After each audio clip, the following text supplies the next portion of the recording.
guys, today I'm sharing with you how to break free from burnout. How to break free from burnout. And I've got some secret sauce for you in here as well, so hold tight for that. Well, welcome back to Scottlin Talks, bringing you less stress and more success with the power of joy. And I'm Scottlin, author, teacher, motivational coach, and joy advocate. I've been working in the field of motivation and well-being for over a decade. And you're welcome to join my communities on Twitter and Instagram, where my feed gets, thanks to you guys, millions of views a month. So check out my website for more information about me and my new book, Live for Joy. That's AnneScottlin.com. at AnneScottlin.com. So I am so excited to have you all listening today. Thank you so much for tuning in. Please like and subscribe and stick around, because at the end I'm also going to give some shout outs to those of you who have sent me messages this week. I've picked a few to share. So today is part 3 of my 3-part series, Finding Joy in Your Work. Finding Joy in Your Work. In part 1, I asked you if your work ethic was making you unhappy, and how you could find more joy in your work instead. And then last week, in part 2, I talked about how to escape your patterns of procrastination. And if you missed either of those, I highly recommend you check them out. And today I'm going to tell you how to break free from burnout, because all of us know that sometimes there can be too much of a good thing. And I'm sure you've met some lazy people in your life. I've met some, and I've had plenty of my own lazy moments. But overall, it's not laziness that's the danger for most of us, at least here in the US.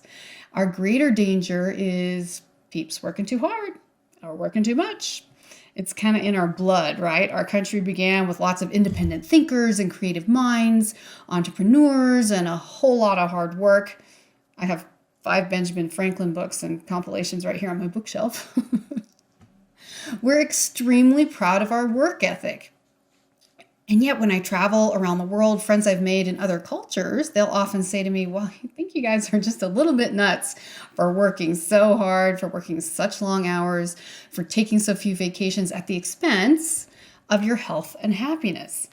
And that's kind of part of the problem, this idea about health and happiness. So we've sort of isolated, right, from that well-intended phrase in the Declaration of Independence, that we somehow find that we have this innate duty and right to take on life, liberty, and the pursuit of happiness at Mach speed, and nothing less than that.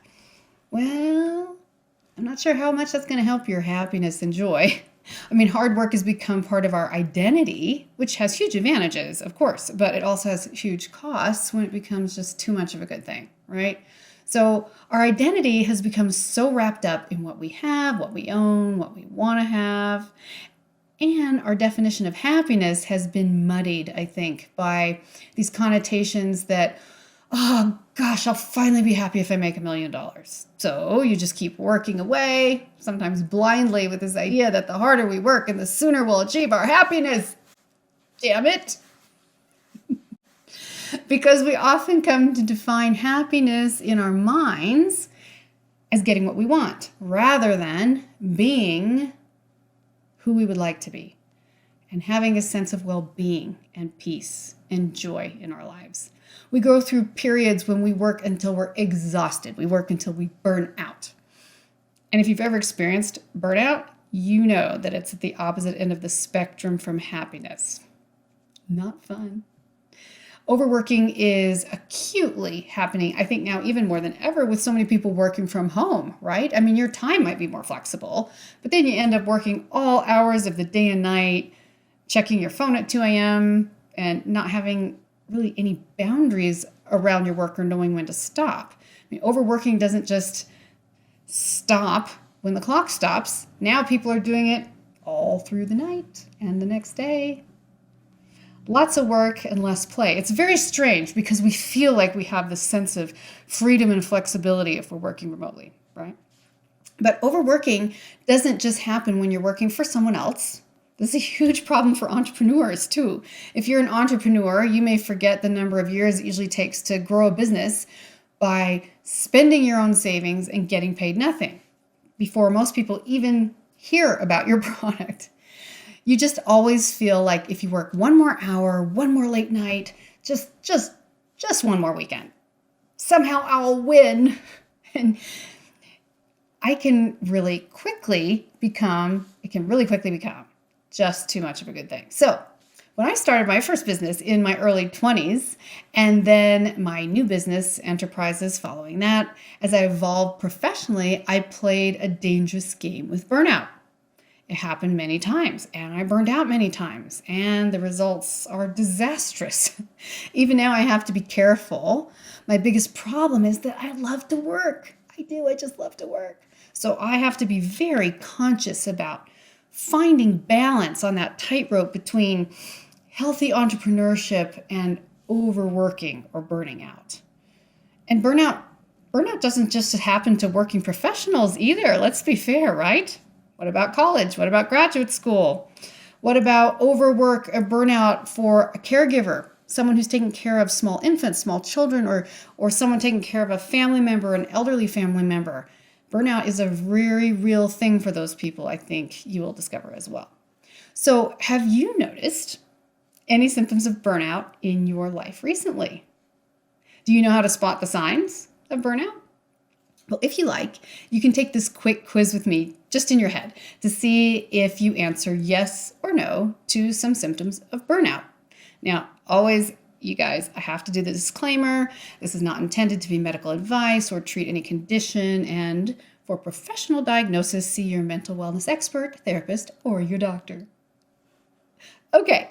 If you like, you can take my quick burnout quiz right now. And if you can do it safely, if you're not driving, count your yeses or nos on your fingers or in your head. Are you ready?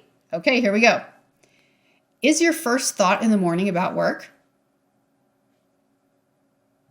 Number 2, do you go through periods of zero motivation?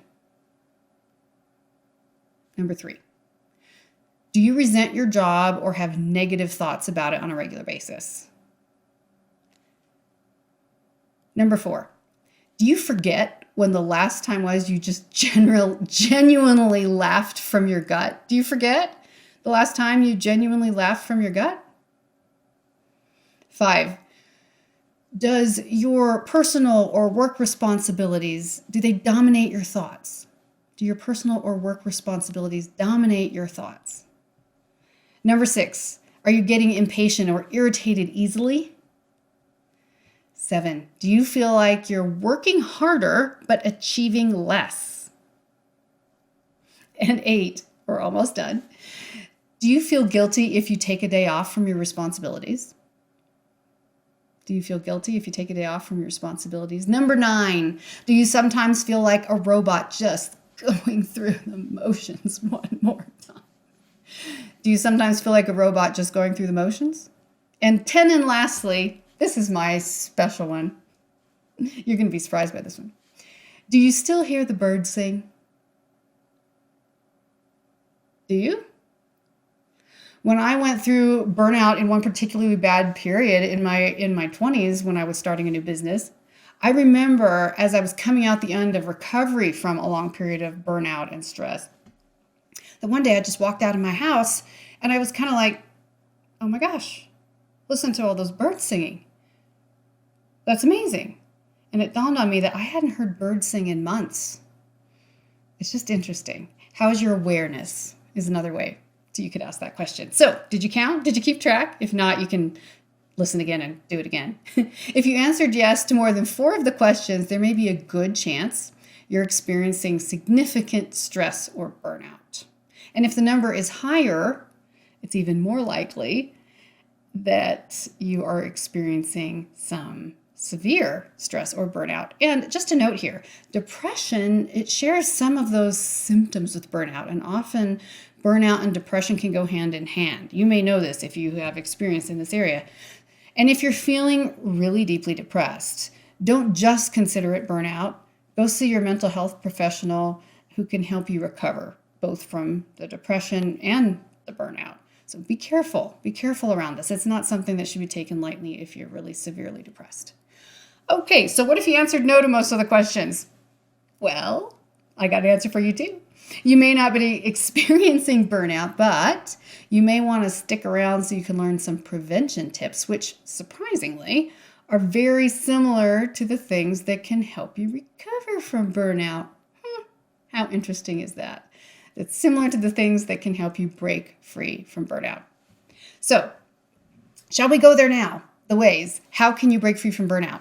Okay, here we go. I have 3 ways for you. A drum roll, please. Number 1, do less. Okay. Are you rolling your eyes and saying, come on, how can I do less and still get everything done? Okay, hold on there. Most of the time, we burn out because we're doing too much of a good thing or too many good things, right? In generally speaking. So my question for you is, what could you cut out or cut back on and still survive? Can you think of one thing? I'll give you some example suggestions on doing less. Cut back on your volunteer hours. Wait, what? No, I mean it. Cut back for now. Cut back for now. See if you can take a hiatus from some boards and committees you're on.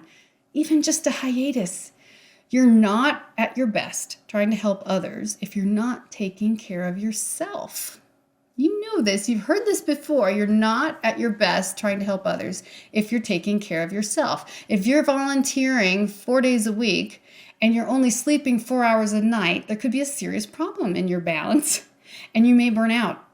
And this includes moms, and for moms and single parents, those of you with young children in your life. If you know moms and single parents in your life, please help them. Please help them so they can have some time to take care of themselves, to do less in the day's work and have some time for them, because you're not at your best trying to help others if you're not taking care of yourself. Do less. If you're an exercise addict and you're pushing yourself to do 90-minute workouts a day that leave you rushing and all stressed out for all your other appointments, or if they're cutting too much into your family or relationship time, then maybe you can give yourself permission to just scale back for a while. Do less. But I hear my clients right now in my ear, I hear this saying to me, but if I do less, everything will fall apart. My life will fall apart. Okay. Well, let's take a look at that. Maybe you could use some help with this one. Okay, then ask yourself this. What is the worst case scenario if I do less? Notice I didn't necessarily say stop completely. I just said do less. What is the worst case scenario if I do less? Okay, do you have it? Do you have what that worst case scenario would be if you do less? Okay, now ask yourself this. If that blank, worst case scenario, if that happened, would your life still go on? Would there still be people somewhere who probably certainly care about you? Honestly? Would there still be beauty and love in the world to be discovered? I'd be very interested to hear your answers, so please feel free to leave me your thoughts in the podcast notes or in a message on my site. You guys know I love your comments, questions, feedback. I would love to hear some of your thoughts on answering those questions about doing less and the worst case scenario. So the first way I listed to break free from burnout is do less. Number 2, replace some of your stressful activities with enjoyable activities. Replace some of your stressful activities with enjoyable activities. Sounds kind of simplistic. Okay. Also, before you say that's impossible, I'll never get anything done if I just start playing around and stop working. Bear with me for a minute because I've got some secret sauce here for you at the end. So replace some of your stressful activities with enjoyable activities. Don't do more. Don't do all your stressful activities and then try to forcefully add some enjoyable activities on top of that. Hello? That is not what we're talking about. Do less, remember? So I'm talking now about replacing some activities with enjoyable activities. Just create an exchange system. The idea is to reduce activities that don't contribute to your well-being. And then in that same amount of time, you can increase those things that make you feel good. Imagine This can be as basic as sleep. Sleep makes you feel good. Or if you haven't been exercising at all, then start walking or doing some moderate exercise for 30 minutes 3 times a week or something similar in exchange for a different activity for 3 30-minute sections of your week that you were doing a stressful activity. You see, I'm not asking you to put in more time. I'm asking you to put in the same time and less. And back to that exercise thing. If you, Rick, I didn't go to a gym, get a workout, I didn't lift X number of pounds, and I didn't do it for this long. You don't have to sweat. Scientists tell us you don't have to sweat for exercise to start releasing dopamine and serotonin into your system. And those give you a mood boost, not just in the moment, but in your overall sense of well-being generally if you start practicing it regularly. So replace some of your stressful activities with enjoyable activities. Like what? Remember what makes you happy. Remember what makes you happy. Whatever your things are, dancing, art, pets, friends, nature, boating, hiking, playing board games, cooking, doing any creative projects that you love to do. What do you love to do? What makes you happy? Now, I'm going to swing back here to that secret sauce I promised when I said replace some of your stressful activities with enjoyable activities. And you said, but I'll never have time to get everything done. The secret sauce is when you do less and have more fun and become more joyful generally, you tend to be much more efficient in that same work that used to seem to drag on and on forever. So in other words, you can become more efficient at your work when you're doing the work. And if you don't believe me, try it and let me know how it goes. Oh, and when I say enjoyable activities, did you catch the 3 hidden words in that word?